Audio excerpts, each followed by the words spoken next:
Cinema, the magic vehicle, a comprehensive guide. Journey 1, 1913 to 1950. Today we're jumping into the cinematic time machine for a deep dive tailored just for you, our focus. A really pivotal moment in early French film history. That's right. We're looking at the silent film Man of the Sea, that's L'Homme du Large, directed by Marcel L'Herbier.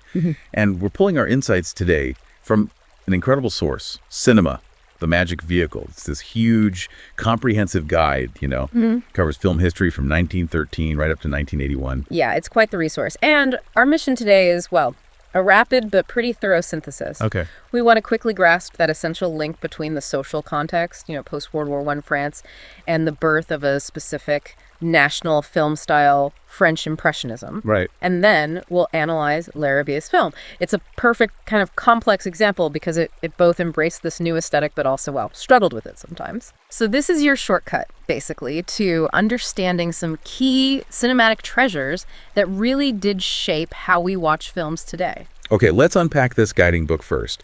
Cinema, the magic vehicle, because it's sort of the lens we're using here. Definitely. It seems designed for the film enthusiast who maybe you feel you're watching mostly remakes and you want a clear map to the classics. Exactly. From silent films right through Hollywood's golden age, it promises to guide you to the films that, really matter historically. And what's so valuable about it, according to the material, is it doesn't just give plot summaries. No, not at all. It grounds the films in their historical, their cultural context. It helps you understand how political events, social shifts, how they directly influence the filmmakers. So you see how their work becomes this kind of mirror reflecting the times. Precisely. How the art reflected the period. And when we look at that specific period, post-World War I France, well, the cinematic context is almost shockingly bleak, isn't it?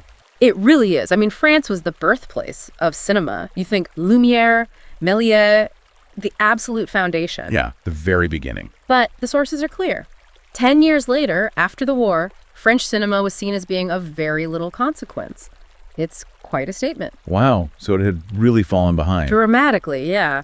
While Europe was trying to recover from the nightmare of the First World War, the French film industry was lagging badly, especially compared to, say, Sweden or Germany. Right. They were successfully developing these strong, recognizable national styles. So, okay, if France was playing catch-up, what were Sweden and Germany doing that was working so well? What was the standard they had to react against? This is the key question, isn't it? In Germany, you had expressionism taking hold. Think massive studio productions, those dramatic, angular sets, a real focus on psychological dread. Caligari. Oh, yeah, definitely. Very distinct look. Very distinct. And in Sweden, they'd mastered using these dramatic, often harsh natural landscapes. The environment itself became almost a character. They drew heavily on their national literature, too. So France needed something that felt just as sophisticated but uniquely French. Exactly. They needed a signature style, a comeback, really. And here's where it gets really interesting, because that comeback attempt arrived in the form of French Impressionist cinema. It sounds like it was a very conscious effort to inject art back into film. It absolutely was. The key figure here, the main theoretician, was Louis Deluc. Okay. He and his colleagues, they truly believed cinema could be high art, just like painting or literature. So what was the actual artistic program? What did French Impressionist cinémaphilie, let's call it, what did it aim to do? Its core idea, really revolutionary for the time, was stressing the visual representation of mental processes. Okay, visual representation of mental processes. Let's unpack that. How did they actually do that on screen without sound? Show anxiety or memory? Right. They were trying to capture internal psychological states. The French had a term for it, photogenie. Photogenie. Yeah, this idea that the camera could somehow reveal a spiritual essence, something beneath the surface reality. So since they couldn't use dialogue for inner thoughts, they relied on highly subjective techniques. Like? Think extreme close-ups, blurring effects, soft focus, rhythmic editing, speeding up or slowing down time superimpositions, even distorted images to show dreams or anxiety or maybe traumatic memories. Wow. So it's meant to be like Impressionist painting, focused on subjective perception. Exactly that. And also, like the internal monologues you find in writers like Marcel Proust, they wanted the audience to feel the character's inner world through pure visual language. That sounds incredibly ambitious, almost demanding. But I imagine that ambition created some tension. Oh, absolutely. The sources are quite clear on this. While the goals were high-minded, the movement definitely had weaknesses, and critics jumped on them. What were the main criticisms? The source mentioned ponderous formalism. Yeah, that it flees everyday experience.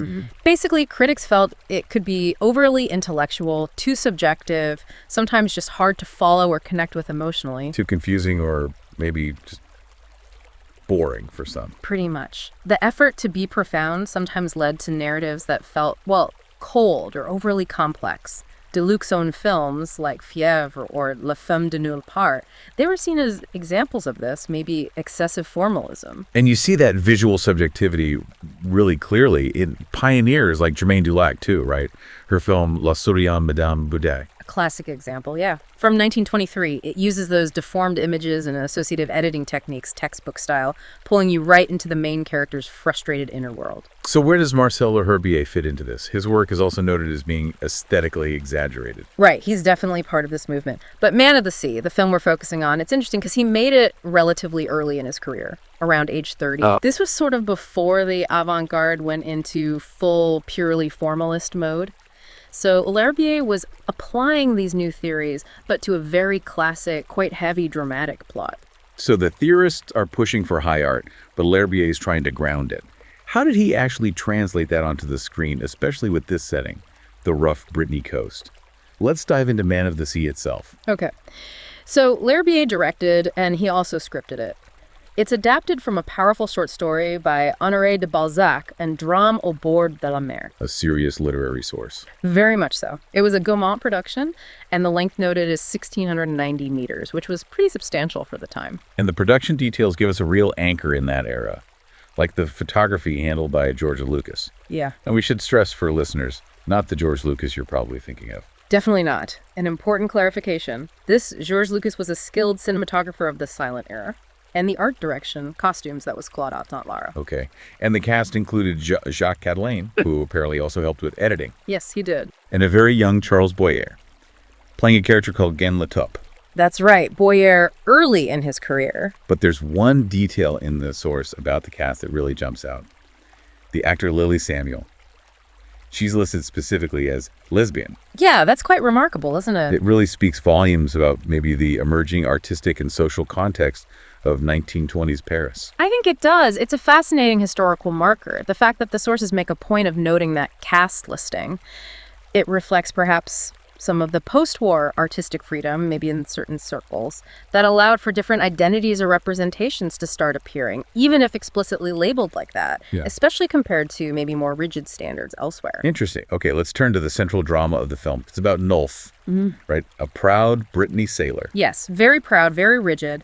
He's defined by his love for the sea, which he sees as pure, moral, and he despises the corruption he associates with land, with the landlubbers. And his whole world revolves around his son, Michel. He expects him, demands, really, that Michel follow him into this life of seabound virtue. But Michel is the tragedy waiting to happen. He's the foil. He represents the pull of that land-based corruption Nulf fears. He hates the sea. Really? Hates it. Yeah, prefers taverns, drinking, parties. Nulf tries to be understanding, apparently, but Michel just spirals downwards. It's a series of deep betrayals against everything the father stands for. And these aren't minor things, are they? The source lists quite a catalog of failures. Oh, it's bad. Ignoring his seriously ill mother, getting into a fight that lands him in prison, then stealing the dowry money set aside for his sister, Jenna. Wow. Stealing the dowry, that's low. And then topping it off by committing perjury in court to try and get away with it all. The film really sets up this intense clash. The sea's purity versus the land's corruption, embodied by the sun. So what's the breaking point for Nulf? The perjury. That seems to be it. The source suggests he could maybe forgive petty crimes, the drinking, the fighting, but the perjury, lying in court, that's a deep moral betrayal he can't stomach. So what does he do? In this moment of just absolute despair and judgment, he decides to, and the source quotes this, put him into God's hands. Yeah. He takes Michel out in a small boat, abandons him, and pushes him out alone onto the sea, the wrathful, indifferent sea. That is brutal, a really intense plot point. So given that level of human drama, how well did L'Herbier use the camera, the Impressionist techniques, to reflect that tragedy? did it move beyond just melodrama? Well, this is where his technical skill really comes into play, according to the source. It's what lifts the film despite the heavy plot. The film's real noted strength lies in its environment. The Brittany coast. Exactly. The source emphasizes the authentic and convincing description of life there, the white cliffs and wrathful sea. The landscape isn't just pretty scenery, it's an active moral force in the story. Okay, and the source also mentions skillful narrative, blended through very intelligent editing. That sounds like the FIC influence. It absolutely is. That focus on editing rhythm and juxtaposition was key to FIC. But the source also highlights a specific, noteworthy narrative device. What was that? It mentions L'Herbier changing the size of the image, the framing, to suit the character of the scene. So not just static wide shots like a stage play. Precisely. In the silent era, that was often the default. By altering the framing, maybe zooming in or focusing on subjective details, L'Herbier was pushing the audience to engage with the psychology of the moment, using the frame itself to convey emotion or focus. So he could literally use the frame to emphasize Nolf's intense gaze, or Michel's feeling of isolation. That does sound sophisticated for the time, using form to add emotional weight. Exactly. It pulls you into the character state, which is the core goal of FIC. And that use of the harsh Brittany landscape, it's noted as having a similar dramatic power to those contemporary Swedish films that inspired L'Herbier. He wasn't just copying. He was giving the French landscape its own cinematic voice. That seems to be the idea, making it integral to the drama. Okay, but we have to address the weaknesses too.